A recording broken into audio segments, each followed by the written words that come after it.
Unit 5 C. Reading. This is a poem Abandoned. Abandoned means వదిలిపెట్టేయడం, ఎక్కడో ఒంటరిగా వదిలేయడం. That is called abandoned. Here it is about a infant, అంటే అప్పుడే పుట్టిన baby అనమాట. Infant, not child. Child is different. Child అంటే కొంచెం నడుస్తూ మాట్లాడుతూ పాకుతూ ఉండేవాళ్ళని చైల్డ్ అంటారు. వీళ్ళు ఇంకా దే కెనాట్ మూవ్, వాళ్ళంతటా వాళ్ళు అసలు కదలలేరు. అలాంటి వాళ్ళని ఇన్ఫాంట్ బేబీ అంటారు. ఇంకా కదలడం కూడా రాని బేబీ అనమాట. దాన్ని ఎవరో వదిలేశారు, అబాండెండ్. అది చూద్దాం. Abandoned to the garbage bin with mosquitoes and insects eating its tiny fingers away, little baby crying for help as foul smells come into play. Small baby, it is abandoned to the garbage bin. డస్ట్బిన్లో దొరికింది ఒక పాప, చెత్త కుప్పలో దొరికింది ఒక పాప. With mosquitoes and insects eating in its tiny fingers away. దాని చిన్ని చిన్ని ఫింగర్స్, దోమలు ఇంకా పురుగులు కరుస్తున్నాయి ఆ చిట్టి ఫింగర్స్ని. అది హెల్ప్ కోసం ఏడుస్తూ ఉందన్నమాట. చాలా చెడ్డ వాసన వస్తుంది అక్కడ. ఇరాడియేటింగ్ ఫ్రమ్ డిస్పోజ్డ్ బ్యాక్టీరియా, ఆ బ్యాక్టీరియా నుంచి వచ్చేస్తుందన్నమాట స్మెల్ అంతా కూడాను. Unheard shrieks of the babies hysteria die in eerie silence of the night. అది ఎలాంటి సైలెన్స్ అంటే ఒక వింత సైలెన్స్, ఇరి. అలాంటి సైలెంట్, మొత్తం సైలెంట్గా ఉంది. అక్కడ పాప ఏడుపులు బాగా వినిపిస్తున్నాయి అన్నమాట. అదంతా కూడా ఎలా అంటే ఎవరికి వినపడలేదు, అది వినపడని ఏడుపులు ఇవి. Unheard shrieks of the babies hysteria, అది చెప్పడానికి కూడా లేకుండా కంటిన్యూస్గా ఏడుస్తుంటూ ఉంది. అది ఒక వింత silence, die in eerie silence of the night.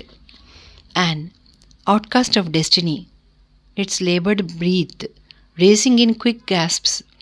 ఎలా ఉందంటే, గ్యాస్ప్ అంటే ఆయాసం, ఇక్కడ బాగా ఇట్లా ఊపిరి ఆడకుండా ఉండటం. అలాగే it's laboured breath. Laboured breath అంటే బ్రీత్ తీసుకోవడానికి, శ్వాస తీసుకోవడానికి చాలా కష్టపడుతోంది.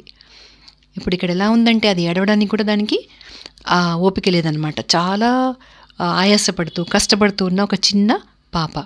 Force lonely like crop with శానోజ్ లిప్స్.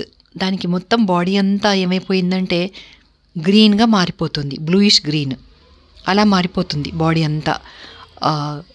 పెదవులన్నీ కూడా అదే కలర్లోకి మారిపోతున్నాయి అన్నమాట. Sea blue nose and finger tips, its టాటెడ్ and torn dirty wrap make it shiver in freezing grasp.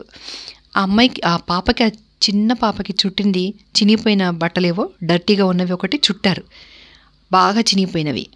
వాటిలో వణుకుతుందన్నమాట, చలి బాగా ఉంది. Make it shiver in freezing grasp, అది ఎలా గడ్డగట్టుకుపోయిందో చలిగా ఉంది. A filthy black cat adjust on the old bin searching for easy rats and finds its food.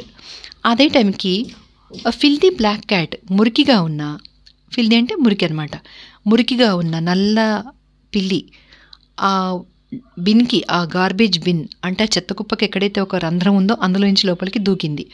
ఎందుకు అంటే దానికి ఫుడ్ కావాలి. అది తన ఈజీగా కనిపించే ర్యాట్స్, ఎలుకల కోసం వెతుకుతుంది.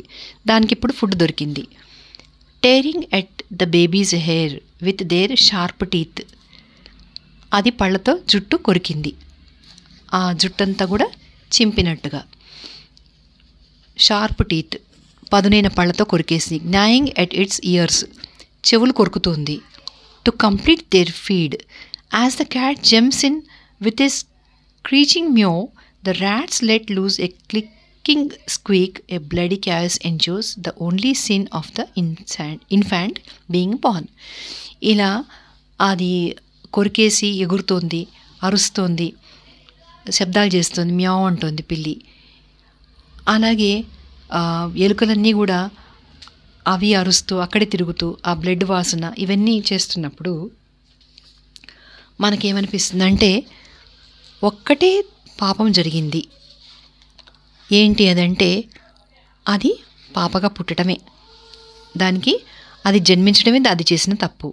The only sin of the infant, ఆ బేబీ చేసిన సిన్ ఏంటి అంటే బీయింగ్ బార్న్, పుట్టడమే అది చేసిన తప్పు.